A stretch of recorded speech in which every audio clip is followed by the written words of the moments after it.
निसर्ग सहल करण्यासाठी आज प्रथमेश व कल्याणी या दोघांनाही घेऊन सुंदर असं पर्यटन स्थळ दाखवण्यासाठी बीड जिल्ह्यातील पाटोदा तालुक्यातील अतिशय प्रसिद्ध असा धबधबा म्हणजेच सौताड्याचा धबधबा पाहण्याचं आज ठरवलं होतं। त्यानिमित्ताने हा धबधबा पाहण्यासाठी प्रथमेश व कल्याणीला घेऊन मी स्वतः या ठिकाणी हजर झालो। दुपारचे 11 वाजलेले होते। रणरणीच्या उन्हामध्ये आम्ही या मंदिराचं सौंदर्य अगोदर कठड्याहूनच पाहिलं, 2 धबधबे पाहिले आणि मन तृप्त झालं। त्या ठिकाणी फोटोग्राफीसुद्धा केली आणि हा धबधबा पाहण्यासाठी आपण पायऱ्या उतरू लागलो। सुरुवातीला अननसाच्या फोडी आणि एक पाण्याची बॉटल घेऊन आम्ही कल्याणी, प्रथमेश व मी या ज्या काही 300 ते 400 पायऱ्या आहेत त्या पायऱ्या उतरू लागलो। अतिशय उंच पायऱ्या असलेल्या उतरण्यासाठी खूप त्रास होत होता, पण समोर असलेला धबधबा जवळून पाहायचा आहे हा मनामध्ये उत्साह असल्यामुळे त्या पायऱ्या त्याच्यापुढे काहीही नव्हत्या। काही वेळाने आम्ही अर्ध्यापर्यंत पोहोचलो। त्या ठिकाणी एक अवैध धंदा चालू होता। त्याच्याकडे दुर्लक्ष करून आम्ही पुढे गेलो आणि काही फोटोग्राफी करत आम्ही पायऱ्या उतरू लागलो। खड्या पायऱ्या उतरून पायाला निश्चितच गोळे आले होते, पण धबधबा पाहण्याचा उत्साह अंगात संचारल्यामुळे कल्याणी आणि प्रथमेश अतिशय वेगाने पायऱ्या चढून पुढे चढत होते आणि मी त्यांचा व्हिडिओ काढत होतो। कधी कल्याणीने व्हिडिओ काढले, कधी प्रथमेशने व्हिडिओ काढले। पावसाचे वाहते खळखळणारे पाणी, झुळझुळणारे झरे पाहण्यासाठी पर्यटक माळशेजचा घाट, लोणावळा, खंडाळा किंवा कोकणाची निवड करतात।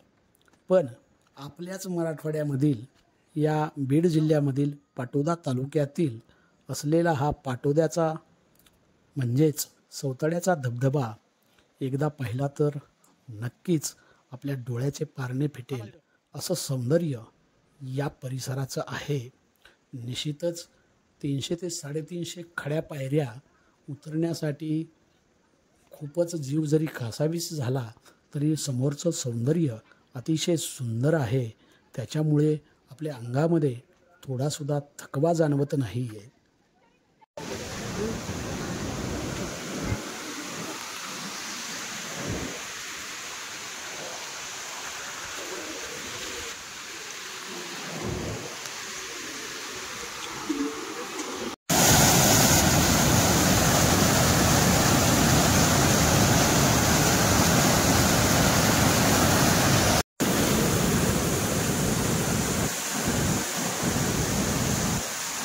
शेवटी आम्ही खाली पोहोचलोत।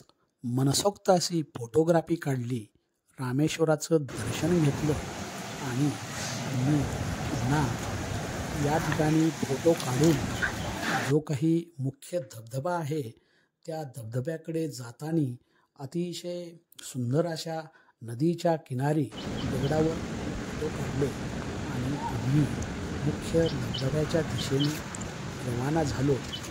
रस्त्याच्या कडेने अतिशय चिखलामध्ये ही वाट आहे। नदीच्या काठी हळूहळू चालत आमचा उत्साह जो काही मुख्य धबधबा आहे तो धबधबा पाहण्याकडे ओढ होती आणि त्याच ओढीच्या वेगाने आम्ही धबधब्याच्या दिशेने जात होतो।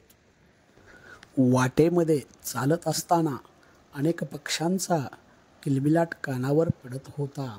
त्याचप्रमाणे नदी किनारी आल्यानंतर मोठमोठे मासेसुद्धा दिसून येत होते परंतु समोरचं दृश्य बघून आम्ही सर्व मन हरवलेलं होतं.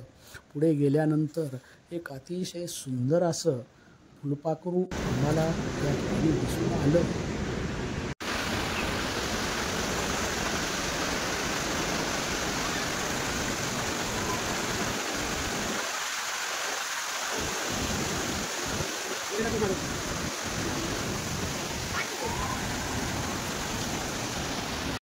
बीड जिल्ह्यातील पाटोदा तालुक्यातील सुंदर असं असलेलं पर्यटन स्थळ म्हणजेच सौताडा धबधबा. विंचरणा नदीवरून जो काही 240 फुटावरून कोसळणारा हा धबधबा पाहण्यासाठी कल्याणी व प्रथमेश सोबत आज येण्याचा योग घडून आणला. या ठिकाणी कोसळणारा हा धबधबा तुम्ही प्रत्यक्षात पाहू शकता. 240 फुटावरून फेसळणारा हा धबधबा, पांढऱ्या दुधाच्या रेषासारखा दिसणारा हा धबधबा पाहण्यासाठी परिसरातील अनेक पर्यटक या ठिकाणी येतात आणि आपल्या सुट्टीचा मनमुराद असा आनंद लुटतात. अतिशय सुंदर आणि मनमोहक दृश्य या ठिकाणी दिसून येत आहे. पडलेले पाण्याचे फवारे, अतिशय तुषार, या ठिकाणी छोटे छोटे तुषार उडलेले आपल्याला या ठिकाणी दिसून येत आहेत. या ठिकाणी मोठमोठे दगड, मोठमोठ्या शिळा या ठिकाणी वाहून आलेल्या दिसत आहेत. खळखळणारे, जुळजुळणारे पाणी, आपण अतिशय सुंदर असं दिसणारं हे मनमोहक दृश्य या व्हिडिओच्या माध्यमामधून आपल्याला या ठिकाणी दाखवण्यात येत आहे.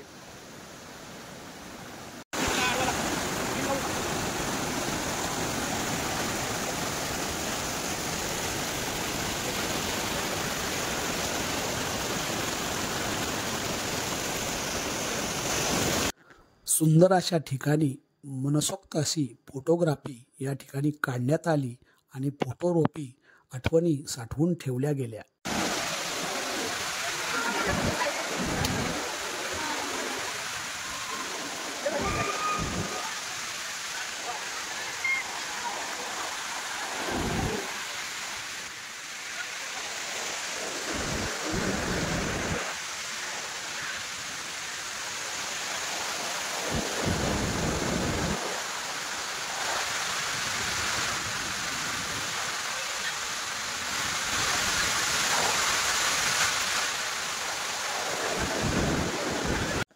बालाघाटाच्या कुशीमधून निघणाऱ्या विंचरणा नदीवर हा प्रसिद्ध धबधबा आहे. 240 फुटावरून हा धबधबा दरीत कोसळतो. हे कोसळणारे पाणी पाहून मनात एक वेगळीच धडकी भरते. असा हा सुंदर नजारा मनामध्ये साठवून आम्ही सर्वजण परतीच्या मार्गाला लागलोत. परतत असताना सुद्धा कल्याणी व प्रथमेश जागोजागी आपली फोटोग्राफी करत होते आणि आपल्या आठवणी मनामध्ये साठवत होते. हा आठवणीचा खजाना, अतिशय सुंदर असा खजाना, अनेक दिवस विसरणार नाही इतकं सुंदर दृश्य मनामध्ये साठवून कल्याणी व प्रथमेशने परतीचा मार्ग स्वीकारला. संपूर्ण श्रावण महिन्यामध्ये हा धबधबा अतिशय चांगल्या पद्धतीने कोसळत असतो आणि या ठिकाणी श्रावण महिन्यामध्ये मोठी अशी यात्रा भरते. परिसरातील अनेक भाविक भक्त या रामेश्वराचं दर्शन घेण्यासाठी येतात आणि त्याचबरोबर या धबधब्याचं सौंदर्य डोळ्यामध्ये साठवून निश्चितच आपल्या गावी परतत जात असतात.